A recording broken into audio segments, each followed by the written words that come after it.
गर्भ धारण पूर्व लिंग चयन और प्रसव लिंग परीक्षण एक दंडनीय अपराध है।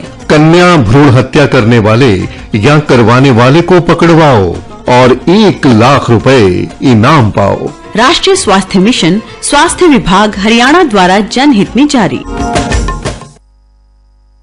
जो बनना हो सच्चा जीवन साथी, पति अपनाए एनएसवी। हमारी 2 बेटियां हैं, हम चाहते हैं कि उनका भविष्य सुनहरा हो, इसलिए हमने फैसला लिया है कि आगे बच्चे नहीं होने चाहिए। मैंने जिम्मेदार पति होने का फर्ज निभाया और एनएसवी को अपनाया। 10 मिनट में बिना चीर फाड़ के सरल सा उपाय और आधे घंटे बाद घर। खुराक और दिहाड़ी की भरपाई के लिए 1100 रुपए तुरंत मिल गए थे। न कोई कमजोरी और पत्नी का पूरा प्यार भी। क्यों जी? हटो जी। वही है सच्चा जीवन साथी जो पति अपनाए एनएसवी। राष्ट्रीय स्वास्थ्य मिशन, स्वास्थ्य विभाग, हरियाणा द्वारा जनहित में जारी। नमस्कार, आकाशवाणी चंडीगढ़ से प्रादेशिक समाचारों के साथ मैं रत्तिका। पहले इस बुलेटिन के मुख्य समाचार। उपराष्ट्रपति जगदीप धनखड़ ने आज जयपुर में पीठासीन अधिकारियों के 83वें अखिल भारतीय सम्मेलन का उद्घाटन किया। प्रधानमंत्री नरेंद्र मोदी ने आज वीडियो कॉन्फ्रेंसिंग के माध्यम से इंदौर में मध्य प्रदेश वैश्विक निवेशक सम्मेलन का शुभारंभ किया। श्री मोदी ने कहा कि भारत 2014 से सुधार, बदलाव और कारगुजारी के पथ पर अग्रसर है। हरियाणा के मुख्यमंत्री मनोहर लाल ने कहा कि राज्य सरकार द्वारा जुमला मालकान व मुश्तरका मालकान सहित अन्य काश्तकारों को मालिकाना हक देने के मामले का स्थायी हल निकाला जाएगा। और हरियाणा के मुख्य सचिव संजीव कौशल ने सभी विभागों को ग्रुप सी पदों के लिए न्यूनतम शैक्षणिक योग्यता 12वीं करने के लिए अपने सेवा नियमों में संशोधन करने के निर्देश दिए। अब समाचार विस्तार से। उपराष्ट्रपति एवं राज्यसभा के अध्यक्ष जगदीप धनखड़ ने आज जयपुर में पीठासीन अधिकारियों के 2 दिवसीय 83वें अखिल भारतीय सम्मेलन का उद्घाटन किया। लोकसभा अध्यक्ष ओम बिरला व राज्यसभा के उपाध्यक्ष सहित कई विधानसभाओं के अध्यक्ष और उपाध्यक्ष इस सम्मेलन में उपस्थित रहे। सम्मेलन को संबोधित करते हुए उपराष्ट्रपति ने कहा कि पीठासीन अधिकारी सम्मानित पद पर हैं और इस स्थिति में वे राजनीति के पक्षकार नहीं हैं। श्री धनखड़ ने कहा कि लोगों के कल्याण के लिए संसद और विधानसभाओं में चुने गए प्रतिनिधियों के योगदान का अधिकतम उपयोग एक महत्वपूर्ण मुद्दा है। उन्होंने कहा कि कार्यपालिका में विधानमंडलों और वरिष्ठ राजनीतिक पदधारकों को यह ध्यान रखना चाहिए कि उच्च संवैधानिक संस्थाओं को अपने राजनीतिक हित से दूर रखा जाए। उपराष्ट्रपति ने कहा कि सदन में व्यवधान सदस्यों के लिए राजनीतिक हथियार नहीं बन सकता।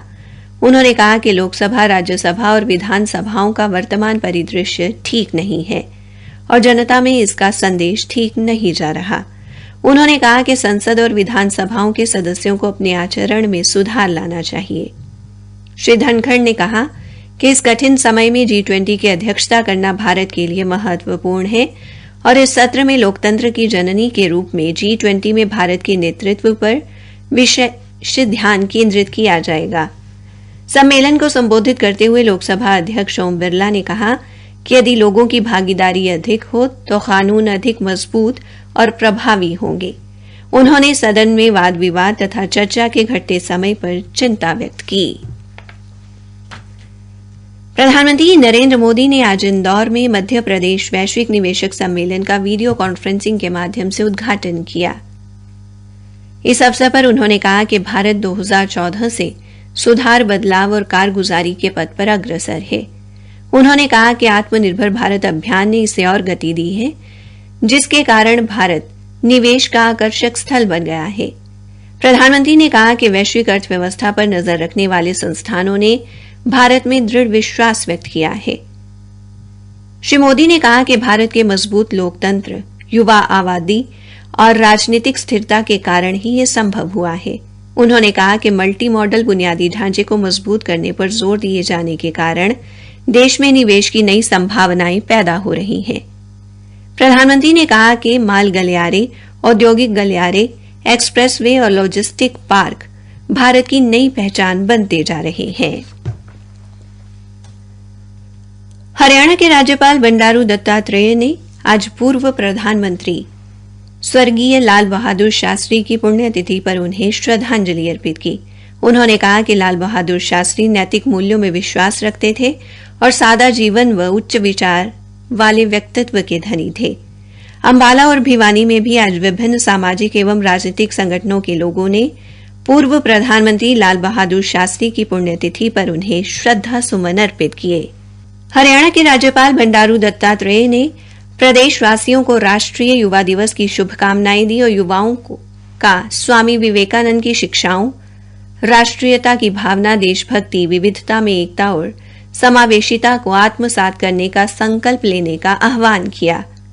राष्ट्रीय युवा दिवस देश भर में स्वामी विवेकानंद के जन्म दिवस के उपलक्ष्य में मनाया जाता है। उन्होंने कहा कि स्वामी जी एक सच्चे राष्ट्रवादी, आध्यात्मिकता तथा भारतीय संस्कृति के प्रतीक थे, जिन्होंने हिंदू दर्शन, योग, वेदांत व आध्यात्म को विश्व से परिचित करवाया। प्रादेशिक समाचार आकाशवाणी चंडीगढ़ से प्रसारित किए जा रहे हैं। हरियाणा के मुख्यमंत्री मनोहर लाल ने कहा कि राज्य सरकार द्वारा जुमला मालकान, मुश्तरका मालकान, शामलात देह, जुमला मुश्तरका मालकान व आबादकार तथा पट्टेदार, ढोलीदार, मुकरीरदार व अन्य काश्तकारों को मालिकाना हक देने के मामले का स्थायी हल निकाला जाएगा। इसके लिए राज्य सरकार नया कानून बना रही है। मुख्यमंत्री ने आज चंडीगढ़ में अपने आवास पर भारतीय किसान यूनियन के प्रतिनिधियों के साथ बैठक में यह जानकारी दी। बैठक में कृषि मंत्री जेपी दलाल भी उपस्थित रहे। बैठक में प्रतिनिधियों ने अपनी कई मांगे रखी, जिन पर सहमति बन गई और इसके लिए प्रतिनिधि मंडल ने मुख्यमंत्री तथा कृषि मंत्री का आभार व्यक्त किया। श्री मनोहर लाल ने कहा कि पुराने कानूनों का अध्ययन करने व नए कानून तैयार करने के लिए विशेष समिति गठित की गई है, जिसमें उनके अलावा उप मुख्यमंत्री, विकास एवं पंचायत मंत्री, शहरी स्थानीय निकाय मंत्री और महाधिवक्ता शामिल हैं। इस समिति की 2 बैठकें हो चुकी हैं और अधिकारियों को कानून का प्रारूप तैयार करने के निर्देश दिए गए हैं। मुख्यमंत्री मनोहर लाल ने अधिकारियों को चिरायु योजना के पंजीकरण का कार्य प्राथमिकता के आधार पर करने के निर्देश दिए, ताकि जरूरतमंद एवं पात्र व्यक्तियों को समय पर इसका लाभ मिल सके। वे आज चंडीगढ़ में चिरायु योजना की समीक्षा बैठक की अध्यक्षता कर रहे थे। बैठक में मुख्यमंत्री को जानकारी दी गई कि हरियाणा में 15,51,798 परिवार इस योजना के दायरे में थे। इनमें से लगभग 9 लाख परिवार इस योजना का लाभ उठा रहे थे।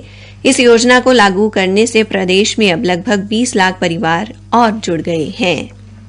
हरियाणा के मुख्य सचिव संजीव कौशल ने सभी विभागों को ग्रुप सी पदों के लिए न्यूनतम शैक्षणिक योग्यता 12वीं करने के लिए अपने सेवा नियमों में संशोधन करने के निर्देश दिए हैं। श्री कौशल ने बताया कि मंत्रिपरिषद की बैठक में सरकारी भर्तियों में ग्रुप सी के पदों के लिए न्यूनतम शैक्षणिक योग्यता 12वीं और ग्रुप डी के पदों के लिए न्यूनतम शैक्षणिक योग्यता 10वीं करने को लेकर निर्णय पहले ही लिया जा चुका है। मुख्य सचिव ने कहा कि मंत्रिमंडल के फैसलों को लागू करने के लिए सभी विभागों को अपने सेवा नियमों में संशोधन करना होगा। उन्होंने अधिकारियों को ग्रुप सी और ग्रुप डी के पदों की योग्यता में संशोधन की प्रक्रिया तत्काल पूरी करने और आवश्यक सहमति व अनुमोदन के लिए सक्षम प्राधिकारी को प्रस्ताव भेजने के निर्देश दिए हैं।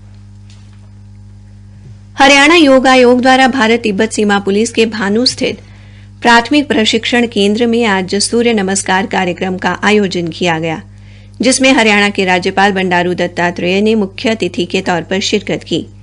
इस अवसर पर हरियाणा योग आयोग के अध्यक्ष डॉ जगदीप आर्य तथा आईटीबीपी के महानिरीक्षक ईश्वर सिंह दूहन भी उपस्थित रहे। अंत में मुख्य समाचार एक बार फिर। उपराष्ट्रपति जगदीप धनखड़ ने आज जयपुर में पीठासीन अधिकारियों के 83वें अखिल भारतीय सम्मेलन का उद्घाटन किया।